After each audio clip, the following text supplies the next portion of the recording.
with us this morning at 8:05, a guy who's been in the news himself this week and yesterday at a rally, or not a rally, let me come back, a press conference at Latta Ford over in Hanover, along with a number of other members of the York County delegation, in this case Republicans. And he is Stan Saylor. He's a state representative from the 94th Legislative District, and he's also the chairman of the powerful House Appropriations Committee for the State Assembly, and he joins us here this morning. Good morning, Stan. How are you? Good morning. I'm doing great. What a bright, sunny, beautiful day.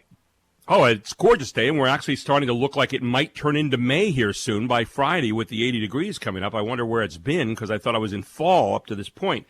Anyway, you were out in that wind and a little bit of coolness yesterday, along with some of your colleagues at a press conference at Latta Ford in Hanover. And last week, you and a number of the delegates signed a letter to the governor talking about the fact that York had not been put onto the yellow list. And one of the things I've been saying this morning, Stan, and you can disagree with me if you'd like or agree. Of course, I'll expect you to agree. But a lot of people are saying, let's move to yellow. But they really, in their minds, mean, let's move to green. I mean, that's kind of where we're going. And in this time of this new normalcy we continue to hear about. But you had written a letter, you being the delegation, and asked the governor to please consider moving us to yellow. And the governor came back with a statement that 2 days ago that talked about cowardly acts and kind of deserting the ship, so to speak, during this time, and that COVID is setting the schedule. And yesterday, your group came back and had more or less an answer for the governor, so that's where we take it to at this moment. What was the purpose of yesterday's press conference? Well, there are several things we wanted to point out to the governor. One, my comments at the press conference were to tell the governor that many of the elected officials he called cowards, first of all, on the front lines out there every day dealing in their communities with this pandemic and know what's going on in their local communities. And many of them are veterans. And the fact that he would call them cowards was below the dignity of his office, and that he needed to apologize to the people of Pennsylvania and specifically to the county and local government officials who were out there, like I said, dealing with the pandemic. The other part of my comments was to deal with the governor has set parameters for what you need to do to go to yellow. And we have been at that level for weeks. And he has yet to turn York to yellow, let alone green. And so, our biggest problem that we've had in the General Assembly with this governor has been the lack of transparency. The Senate has tried to subpoena records. He's refused to give records over so that they can see how they came to different agreements on allowing one home builder to open up and another one not to. Same thing with car dealerships and other things. So everything's been veiled in secrecy. When you ask to see the formula and how they arrived at it with the Carnegie Mellon, he refuses that. And let's be honest, this is me. I'm just the kind of person who used to be a small businessman.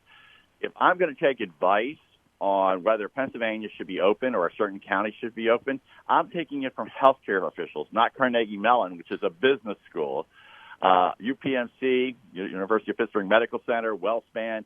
Those are people I'm going to take my advice from on medical advice, not taking business advice from Carnegie Mellon on what should happen or shouldn't. So I've talked to medical professionals across the Commonwealth of Pennsylvania. They disagree with the governor, but he continues to stick by his edict. Has the governor become insulated? Has he gone into a cocoon here where, in a sense, he has not listened to anybody else other than the so-called, quote-unquote, his experts, and, of course, the Secretary of Health. And the Secretary of Health getting some criticism now, if you look around some of the articles in the state of Pennsylvania, with regard to how things were handled in senior citizens' homes in the very beginning of this. And just yesterday, the governor coming out and saying, well, we're going to start to work more on this. I know there's a bill today in the state assembly that's coming out about this as well. We just talked with Mike Terzai earlier this morning. Tell us a little bit about that. Yeah, the Philadelphia Inquirer has accused the governor and Secretary Levine of failing to protect nursing homes and assisted living early on when they announced the pandemic and that it was an emergency, that they were going to protect those. And they did have a good plan, but they never enacted it. And the bill today that's in my committee, in fact, I'm headed to Harrisburg here in a few minutes after I'm done talking with you and the public, is to report it out. And it basically says that we want the hospitals, the academic hospitals, to work with the nursing homes to create basically parameters to help make sure our seniors are safe in those. Not every nursing home has a doctor in it. Some have nurses. So we want to make sure that the best advice is being given to every nursing home facility in the Commonwealth of Pennsylvania to protect our seniors. We thought, like I said, I'm not trying to criticize the governor. This is the first time we've had something like this. The governor's done a pretty good job overall, but he has insulated himself. A perfect example is you compared him to Governor Cuomo of New York. Governor Cuomo comes out every day publicly, takes questions from the press, answers questions, does not have anybody filter him. Governor Wolf, he sits at home, does not allow the press to ask him questions unless he wants to question. So he has a staffer who says, no, I don't like that question, I'm not going to ask it, I'm going to take this question here. That's not about transparency. To me, taxpayers demand transparency in their government. If you want them to do something, you have to be able to explain to them why you're asking them to do that. Well, and the other point on that, too. Yeah, the other point on that, too, Stan, is and this has been my lament, if it's not totally transparent, then it's bad policy. And that would go for you or go for the governor or go for any elected official on any level. WSBA Morning News with Gary Sutton. We're with Stan Saylor, who is the state representative for the 94th Legislative District. He's also the chairman of the Appropriations Committee in Harrisburg in the State Assembly. Yeah, I look at the headlines this morning at KeystoneReport.com, Stan, and I see Beaver County to move to yellow, reopening phase without Wolf's approval. Lancaster joins growing list of counties that plan to reopen ahead of Governor Wolf's timetable. Schuylkill County, we're reopening. Berks County officials announced plans for reopening. Franklin County officials planning move to yellow phase. You're starting to see this more and more, despite the fact that 2 days ago the governor came out and listed an array of things that might happen to businesses that would reopen in those counties. Your thoughts about that? Is it a matter now the counties are responding by saying, okay, can you get all of us and hit all of us with these regulatory things? And is that going to be the way you want to go? I think they're kind of calling, I'm not saying calling that the governor was a bluff, but they're calling his bluff here, so to speak, in terms of what he said he would do. Your thoughts on that? Well, we are probably, the Senate's going to send to the House today the ability for the counties to open on their own without the governor's approval. I think we in the General Assembly believe the governor has not consulted with us from the very beginning very well or asked for counsel and advice on anything. He is just, like you talked about earlier and I talked about, he is a very limited circle, and we don't know who that circle is. He hasn't followed what he has told members of the General Assembly. He has not followed those. He hasn't followed what he's told the counties. So at some point, you have to say, something's not right here. We need to move forward and get our small business men and women back to work. I mean, seriously, I talked to hundreds over the last week or two.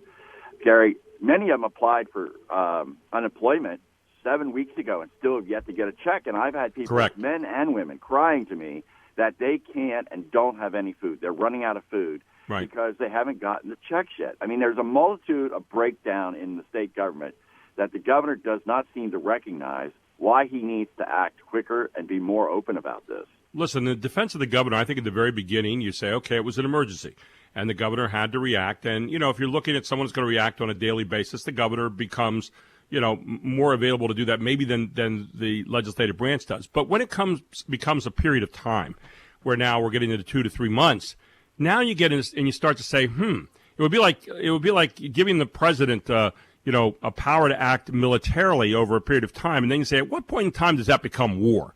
And don't we bring in the only group that can declare war, which would be the legislature, the national legislature? Well, isn't the same thing here?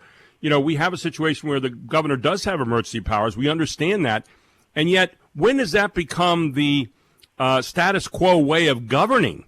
And that's what a lot of people are worried about at the moment. And the idea that you can trash the economy, which is in essence what you're doing now by saying we're not going to change any faster than this.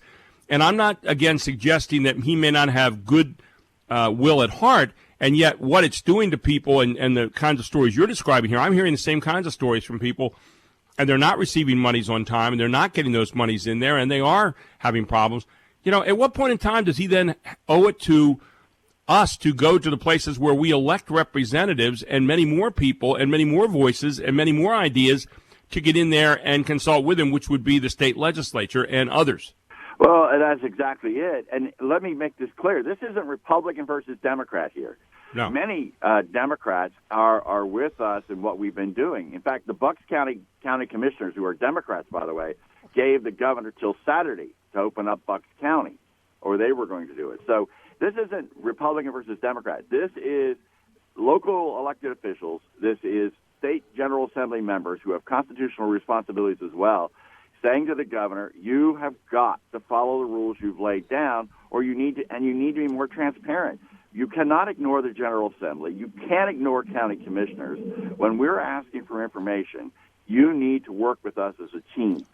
I know in York County, for instance, Julie Wheeler, Ron Smith, and Doug Hoke, all three of them have worked very hard to put together a plan to open York County back up and to make sure that our nursing homes and everybody else are safe. And right. So, these people are responsible people. These are people who care about their communities. And all they're asking for the governor is understand our responsibilities that go with your responsibilities. Exactly. And much like the federalism where we have the states and the federal government share responsibility, we have the counties and the state government that share responsibilities here as well. And again, the one thing the governor maybe needs to reread is Article 1, Section 1 and 2 of our state constitution, which talks about who the government is, and that's we the people. Stan, we appreciate you joining us this morning. Thank you for your insights on this, and we appreciate it. We'll look forward to talking to you again very soon. Thank you, Gary. Take care and have a great day. Be safe. You too. Take care. Stan Saylor of the 94th Legislative District here on WSBA.